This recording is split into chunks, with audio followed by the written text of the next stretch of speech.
Hi, come on out. It's a lot of sun over there. Okay, I just want to get you in some sunlight. Huh? Okay, this is going to be the first ride on Violet. And my baby has on her purple preload shirt. Ah. And she got some new purple boots. Ah. I am so ready.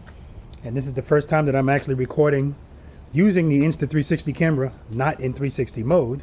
Okay? All right, you can get out of the sun, baby. Thank you, honey. All right. V.I.Preloaders and preloaders, welcome back to the channel. Always nice to have you guys here with me. It's always a pleasure. And as always, so proud of you guys, and especially knowing how important this is, what we're doing here. Slow speed motorcycle operation.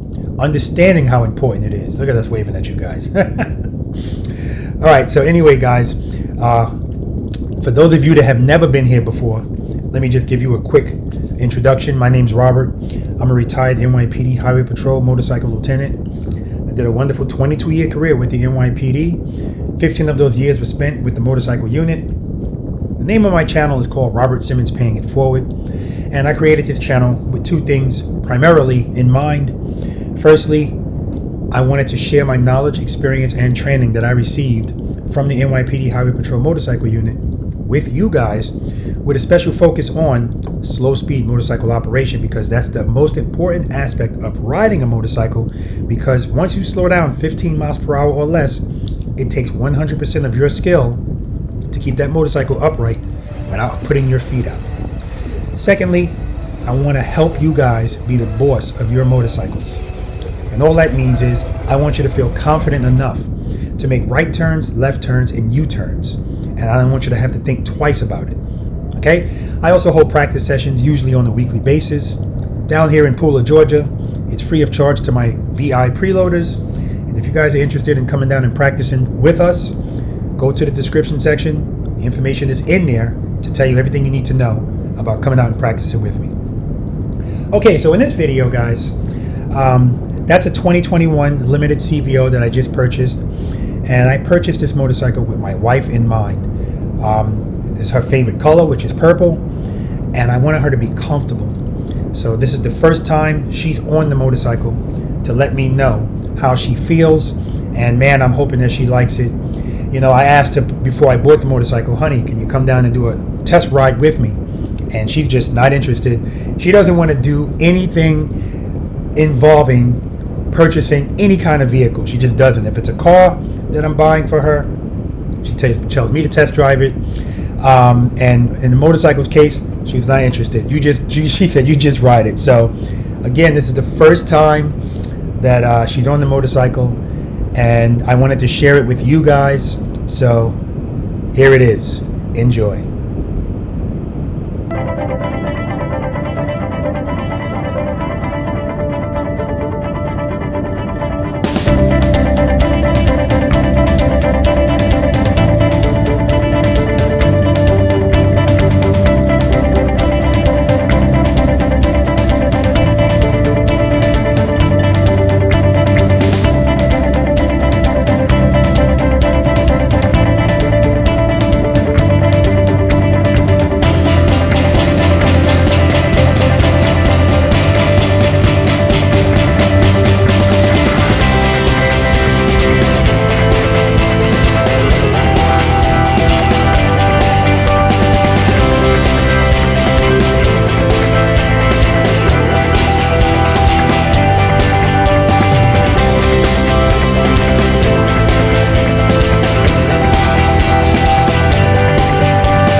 right, sweetie, your first ride on Violet. How was it? It's so nice, Daddy. Ah, beautiful. Look at you. Look at you. I'm Violet for Violet. Violet for Violet. Why are your feet doing that? So I give it a full effect. Oh, I so enjoyed that ride, sweetheart. So did I, honey. My Very honey good. was comfortable. Beautiful, and that's important. I wanted to know that. You told me during the ride that the seat was comfortable. There you go. That makes me so happy about this purchase. It was hot, but it was really nice. Yes, and we went when it was not that, hot out, so it's beautiful out now. And I made sure I took the shady routes. I All right. the shady house. Yes, yes, yes. All right, guys, I'm ecstatic. I'm ecstatic because my queen is happy. One of 3 rides for the year. That's one of 3. That's what she said. But we'll see. We'll see. Because remember, we can ride all year round here in South Georgia. All right, so we'll see. And now that she's comfortable, she's got gear. We will see. All right, guys. Bye. What's up, guys? All right, so I got a call. They told me that my Street Glide's ready, so I'm headed to go pick it up now. My wife's going to drop me off. Now, I am going to say that they told me they were unable to duplicate the problem, and I'm slightly annoyed because you guys know how it is. Your car's making a certain noise; it makes it every day, and then when you take it to the dealership, now it's not making the noise. But I'm finding this one hard to believe because every time I started that motorcycle, it would start, and then if I didn't throttle it, it would shut off. Or if it didn't shut off, it would almost shut off, which still indicates there's a problem. So for them to have my motorcycle for the amount of time that they've had it and tell me that they can't duplicate it, when I get there and it starts and I get home, I'm going to record myself starting it. And if it does the same thing, I'm just going to take it back there. All right, so let me get got to get my helmet. Almost forgot about that.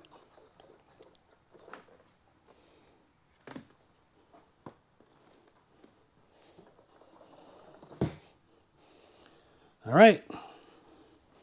See you guys when I get there. All right, guys, so the handlebars have been pushed up. I'm going to do some just some U-turns, some figure eights, see how it feels. A guy just came up to me and said, "Are you that guy from the videos?" I asked him was he subscribed. He said, "I don't know. I don't think so. Probably not." Like, subscribe, and share, guys.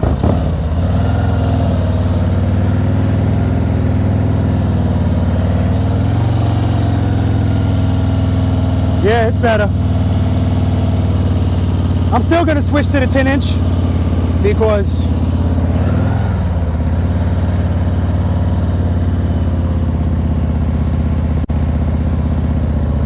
it's not hitting my leg.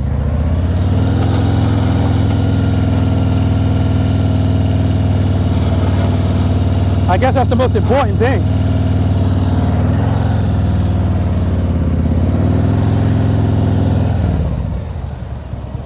So you know what, guys? I got to even think twice about the 10-inch bars. I don't know. Because right now, it's the way it is. It's not hitting my leg. I don't have to worry about the mirrors being, so. All right. Thanks, guys. All right, guys. So I'm back home with the Street Glide. And I tell you, when my exit came up on the highway, I didn't want to get off. It's funny because it's very easy to, and that's why I try my best always to not do it. But we all are guilty of it. It's very easy to take certain things for granted. And because, when you get accustomed to something, then you start taking it for granted. And I'm not going to say I didn't realize, but it's been a while since I realized the power that this motorcycle has. And I appreciated it a lot. It feels good. I got nice response with the throttle. I have good torque. And I don't notice it until I'm not riding this motorcycle and I'm riding the practice bike or even the Limited.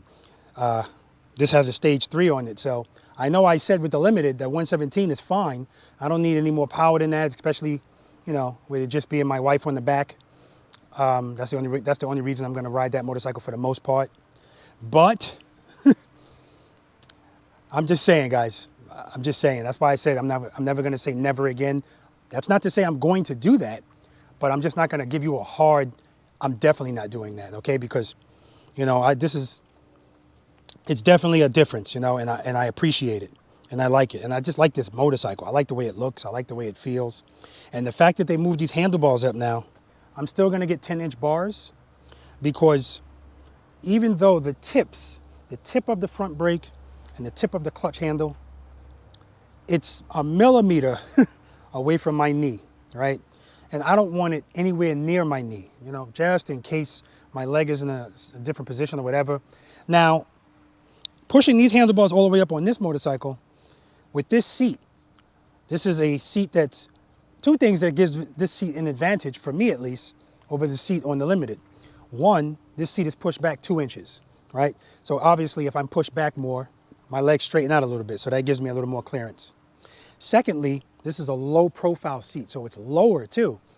That seat is cushiony, it's higher. So now it's just bringing my legs, both of those things, closer and higher, are just bringing my legs that much closer to the tips of the brake handle and the clutch handle. So it's not even a, now yes, raising it did help, but it's not even a question of whether I'm going to change the handlebars on that Limited. That absolutely has to happen. On this one, yes, I'm still going to change the handlebars, but it's not imperative at this point. You know what, I'm going to do some more U-turns out here just so I can kind of evaluate it here. Let's do that.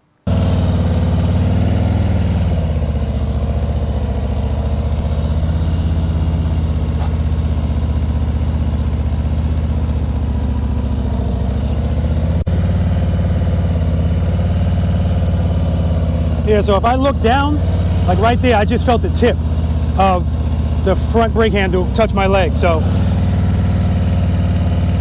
but I can still do what I'm doing. But like if I'm doing something like something that requires a quick transition, that's when those kind of things matter. And I don't want any issues. So yeah, I'm still gonna change them.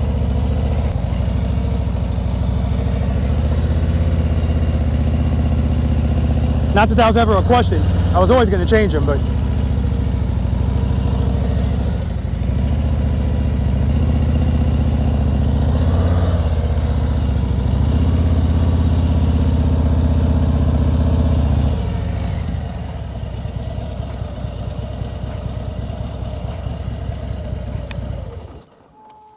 got to stop right there.